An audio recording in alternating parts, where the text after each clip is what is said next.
जय श्री कृष्णा। राधे राधे। आज आप लोग सुनेंगे जेठ मास शुक्ल पक्ष की प्रदोष व्रत कथा। यह व्रत रविवार के दिन पड़ने के कारण इसे रवि प्रदोष व्रत कहा जाता है। प्रदोष व्रत हर महीने के दोनों पक्षों की त्रयोदशी तिथि को रखा जाता है। एक समय सर्व प्राणियों के हितार्थ परम पावन भागीरथी के तट पर ऋषि समाज द्वारा विशाल गोष्ठी का आयोजन किया गया। इस सभा में व्यास जी के परम शिष्य पुराण वेता सुत जी महाराज हरि कीर्तन करते हुए पधारे। सुत जी को आते हुए देखकर सौनक आदि 88,000 ऋषि मुनियों ने खड़े होकर दंडवत प्रणाम किया। महाज्ञानी सुत जी ने भक्ति भाव से ऋषियों को हृदय से लगाया तथा आशीर्वाद दिया। विद्वान ऋषिगण और सब शिष्य आसनों पर विराजमान हो गए। सौनक आदि ऋषि ने पूछा, हे पूज्यवर महामते, कृपया यह बताने का कष्ट करें कि मंगलप्रद कष्ट निवारक यह व्रत सबसे पहले किसने किया और उसे क्या फल प्राप्त हुआ। श्री सुत जी बोले, आप सभी शिव के परम भक्त हैं। आपकी भक्ति को देखकर मैं व्रती मनुष्यों की कथा कहता हूँ, ध्यान से सुनो।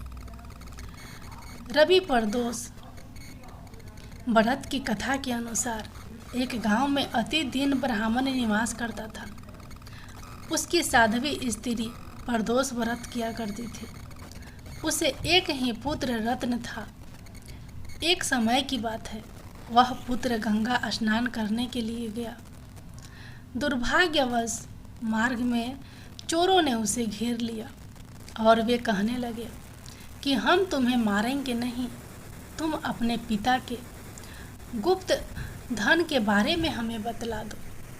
बालक दीन भाव से कहने लगा कि बंधुओं, हम अत्यंत दुखी दीन हैं, हमारे पास धन कहाँ है। तब चोरों ने कहा कि तेरे इस पोटली में क्या बांधा है। बालक ने निसंकोच कहा कि मेरी माँ ने मेरे लिए रोटियां दी है। यह सुनकर चोरों ने अपने साथियों से कहा कि साथियों, यह बहुत ही दीन दुखी मनुष्य है, अतः हम किसी और को लूटेंगे। इतना कहकर चोरों ने उस बालक को जाने दिया। बालक वहां से चलते हुए एक नगर में पहुंचा। नगर के पास एक बरगद का पेड़ था। वह बालक उसी बरगद के वृक्ष की छाया में सो गया। उसी समय उस नगर के सिपाही चोरों को खोजते हुए उस बरगद के वृक्ष के पास पहुंचे और बालक को चोर समझकर बंदी बना राजा के पास ले गए। राजा ने उसे कारावास में बंद करने का आदेश दिया। ब्राह्मणी का लड़का जब घर नहीं लौटा तब उसे अपने पुत्र की बड़ी चिंता हुई। अगले दिन प्रदोष व्रत था। ब्राह्मणी ने प्रदोष व्रत किया।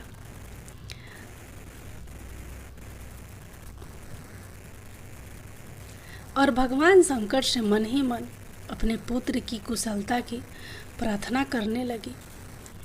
भगवान शंकर ने उस ब्राह्मणी की प्रार्थना स्वीकार कर ली और उसी रात भगवान शंकर ने उस राजा को सपने में आदेश दिया कि वह बालक चोर नहीं है, उसे प्रातः काल छोड़ दे, अन्यथा उसका सारा राज्य वैभव नष्ट हो जाएगा। प्रातः काल राजा ने शिव जी की आज्ञा अनुसार उस बालक को कारावास से मुक्त कर दिया। बालक ने अपनी सारी कहानी राजा को सुनाई। सारा वृत्तांत सुनकर राजा ने अपने सिपाहियों को उस बालक के घर भेजा और उसके माता पिता को दरबार में बुलाया। उसके माता पिता बहुत ही भयभीत थे। राजा ने उन्हें भयभीत देखकर कहा कि आप भयभीत न, आपका बालक निर्दोष है।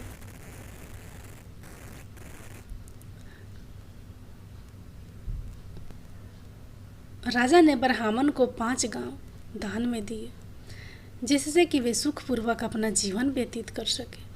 भगवान शिव की कृपा से ब्राह्मण परिवार आनंद से रहने लगा।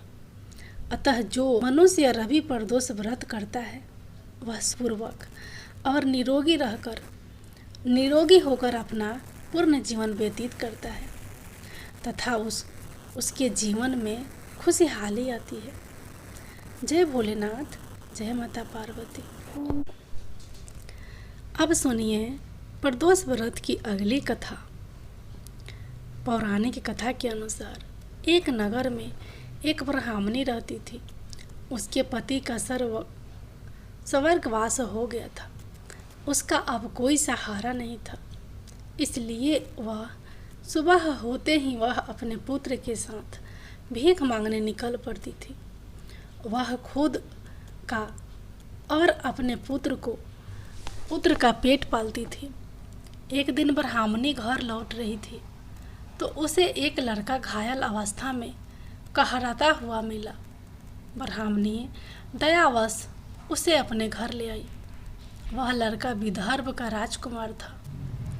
शत्रु सैनिकों ने उसके राज्य पर आक्रमण कर उसके पिता को बंदी बना लिया था और राज्य पर नियंत्रण कर लिया था, इसलिए वह मारा मारा फिर रहा था।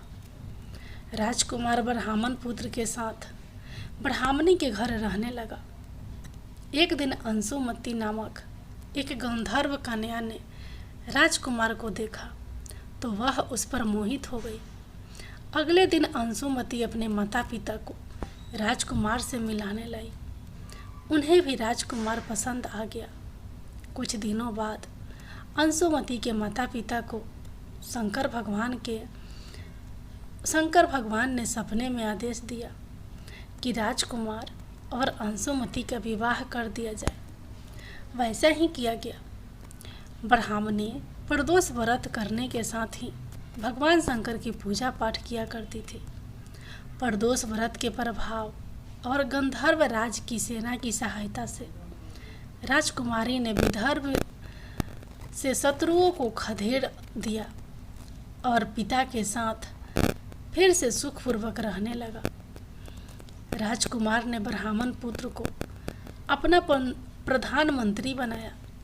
मान्यता है कि जैसे ब्राह्मणी के प्रदोष व्रत के प्रभाव से दिन बदले, वैसे ही भगवान शंकर अपने भक्तों के दिन फेरते हैं। जय भोलेनाथ, जय माता पार्वती। अब सुनिए बहुत ही सुंदर शिव जी और पार्वती माता की कथा।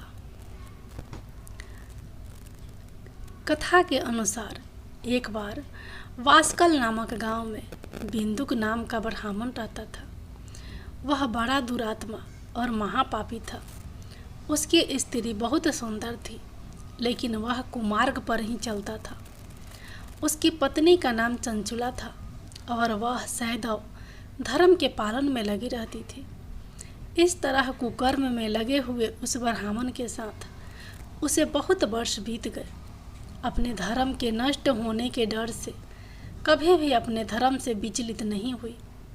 लेकिन उसका पति तो दुराचारी था, इसलिए दुराचारी पति के आचरण से प्रभावित होकर वह स्त्री भी अपने ही पति की तरह दुराचारिणी हो गई। बहुत समय बीत जाने के बाद वह दूषित बुद्धि वाला दुष्ट ब्राह्मण समय के अनुसार मृत्यु को प्राप्त होकर नरक में चला गया। बहुत दिनों तक नरक के दुख भोगकर वह पापी एक भयंकर पिशाच हो गया। दूसरी तरफ उस दुराचारी पति की मृत्यु के पश्चात चंचुला बहुत समय तक अपने पुत्रों के साथ अपने घर में ही रहती थी। एक दिन ईश्वर कृपा से वह अपने भाई बंधुओं के साथ एक तीर्थ क्षेत्र में चली गई। तीर्थ यात्रियों के साथ उसने तीर्थ के जल में स्नान किया और अपने भाइयों के साथ इधर उधर घूमने लगी। वहाँ उसने एक देव मंदिर में एक ब्राह्मण को भगवान शिव की परम पवित्र और उत्तम पौराणिक कथा कहते हुए सुना। वह ब्राह्मण कह रहे थे कि जो स्त्रियां पर पुरुषों के साथ वह व्यभिचार करती है, यमराज के दूत उन्हें बहुत कष्ट देते हैं। ऐसा सुनकर चंचुला भय से कांपने लगी। उसने विचार किया कि उसने तो अपने पति के साथ बहुत पाप किए हैं, तो उसे भी उन पापों का दंड भोगना पड़ेगा।